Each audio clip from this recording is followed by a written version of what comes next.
Om Swastiastu. Assalamualaikum warahmatullahi wabarakatuh. Salam sejahtera untuk kita semua. Shalom, namo buddhaya, salam harmoni. Perkenalkan, nama saya Dewayu Trisnawati, mahasiswa semester 3, Pendidikan Guru Sekolah Dasar Universitas Pendidikan Ganesha. Nah, pada kesempatan kali ini, saya akan memaparkan isi dari esai yang saya buat dengan judul yaitu Memudarnya Nilai-Nilai Pancasila di Era Globalisasi. Nah, sebelum itu, perlu kita ketahui bahwa Indonesia merupakan suatu negara yang memiliki histori dan asas ideologi yang dijadikan pedoman hidup masyarakat dalam melakukan aktivitas berbangsa dan bernegara. Nah, Pancasila dijadikan pedoman hidup berbangsa dan bernegara itu karena mengandung nilai-nilai asli dari kepribadian bangsa Indonesia itu sendiri. Selain itu, fungsi Pancasila sebagai pedoman hidup bangsa Indonesia mengandung makna bahwa semua aktivitas kehidupan bangsa Indonesia dalam kehidupan sehari-hari harus sesuai dan berpedoman pada sila-sila dari Pancasila. Nah, hal tersebut dilakukan karena Pancasila sendiri diciptakan dari nilai-nilai yang sudah ada dalam diri bangsa Indonesia. Nah, nilai-nilai yang dimaksud dalam hal ini adalah nilai ketuhanan, nilai kemanusiaan, nilai persatuan, nilai kerakyatan, dan juga nilai keadilan sosial. Nah, selain itu, dalam nilai-nilai Pancasila juga memuat cita-cita bangsa Indonesia yang wajib untuk dicapai atau diupayakan agar dapat tercapai. Nah, nilai-nilai Pancasila ini harus ditanamkan sejak usia dini agar masyarakat di Indonesia dapat menjalankan kehidupan dengan aman dan damai. Apalagi Indonesia memiliki keanekaragaman suku, ras, agama, dan tingkatan sosial yang berbeda-beda. Namun, seiring dengan berkembangnya zaman, nilai-nilai Pancasila ini mulai memudar atau luntur dalam kehidupan masyarakat Indonesia. Ditambah lagi, kini memasuki era globalisasi yang mana pada era ini ilmu pengetahuan, teknologi berkembang dengan sangat pesat. Pada era globalisasi, banyak budaya maupun ideologi yang bersumber dari negara luar bisa masuk ke Indonesia dengan mudahnya. Nah, hal inilah yang dapat membuat nilai-nilai dari Pancasila itu memudar. Nah, pudarnya nilai-nilai Pancasila dalam kehidupan masyarakat itu dapat merugikan bangsa Indonesia. Nah, hal tersebut dapat dibuktikan dengan adanya aksi tawuran dan kerusuhan atau kriminalitas yang dipicu oleh hal yang sangat sepele.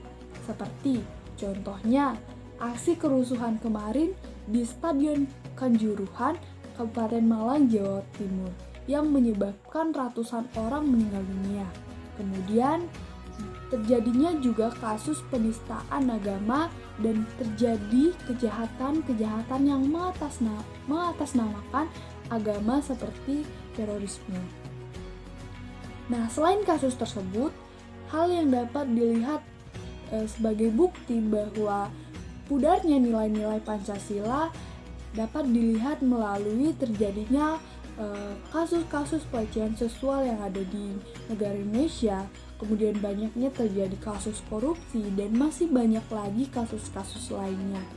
Nah, berdasarkan masalah tersebut, dapat dikatakan bahwa bukanlah hal yang dapat disepelekan dari kasus tersebut, sebab aksi tersebut dapat melunturkan nilai-nilai Pancasila, yaitu baik dalam sila pertama, kedua, ketiga, keempat, atau kelima. Nah, memudarnya nilai-nilai Pancasila dalam kehidupan masyarakat di Indonesia itu dapat dilihat dari munculnya masalah-masalah yang terjadi dalam kehidupan sehari-hari dan bertentangan dengan nilai-nilai Pancasila. Nah, diantaranya yang tidak sesuai dengan nilai-nilai Pancasila yaitu dalam sila pertama yaitu terjadinya kasus penistaan agama dan terjadinya kejahatan-kejahatan yang mengatasnamakan seperti aksi terorisme. Nah, sedangkan pada sila kedua itu dapat dilihat dari aksi perbudakan atau memperkerjakan anak di bawah umur serta terjadinya ketidakadilan pada dari pemerintah dalam memberikan bantuan kepada orang yang membutuhkan. Sedangkan pada sila ketiga itu dapat dilihat dari terjadinya aksi tawuran, kerusuhan, serta munculnya berbagai aliran ajaran agama yang tidak sesuai atau ajaran sesat yang tidak sesuai dengan Pancasila. Sedangkan pada sila keempat itu dapat dilihat dari terjadinya ketidakadilan hukum, banyaknya kasus korupsi, dan masih banyak kasus lainnya. Dan yang terakhir pada sila kelima itu dapat dilihat dari kasus kemiskinan dan maraknya diskriminasi atau perlakuan tidak adil kepada seorang. Nah, selain itu, ada pun contoh memudarnya nilai-nilai Pancasila dalam kehidupan masyarakat khususnya di era globalisasi dapat dilihat dari tingginya tingkat kriminalitas atau kejahatan yang terjadi. Nah, keadaan ini bisa dilihat dari hasil penelitian yang diambil dari sumber Badan Pusat Statistika tahun 2021. Dikatakan bahwa pada tahun 2020 persentase kriminalitas sebesar 23,46%, sedikit mengalami peningkatan jika dibandingkan dengan tahun 2019 yaitu sebesar 22,19%. Nah, pada data tersebut dapat dilihat bahwa terdapat kasus kejahatan di Indonesia mengalami peningkatan. Akan tetapi sebenarnya kasus kejahatan atau kriminal ini masih banyak terjadi di Indonesia, hanya saja kasusnya tidak dilaporkan ke polisi. Nah, selain itu, nilai-nilai Pancasila yang memudar juga dapat dilihat dari menurunnya rasa patriotisme dan nasionalisme generasi muda di Indonesia. Generasi muda kini memandang budaya luar lebih modern dibandingkan dengan budaya sendiri.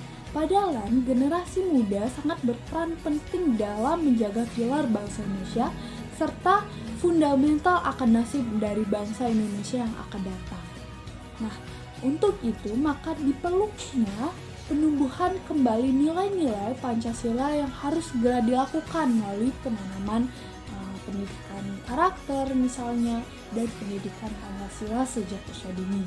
Nah, selain itu dapat dilakukan dengan cara menanamkan atau menjalankan nilai-nilai Pancasila dan ajaran agamanya dengan baik, menegakkan supremasi hukum serta selektif dalam pengaruh globalisasi baik itu dari sektor politik, ideologi, ekonomi, sosial, budaya, dan lain sebagainya.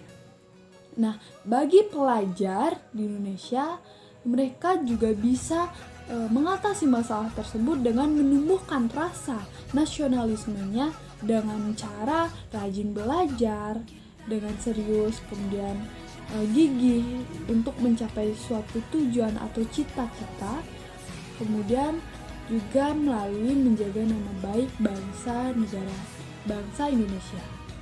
Nah, sekian yang dapat saya sampaikan. Semoga dari apa yang sudah saya sampaikan tadi dapat bermanfaat bagi kita semua. Saya tutup dengan mengaturkan salam Santi. Santi. Assalamualaikum warahmatullahi wabarakatuh. Salam sejahtera untuk kita semua. Shalom, namo buddhaya, salam harmoni.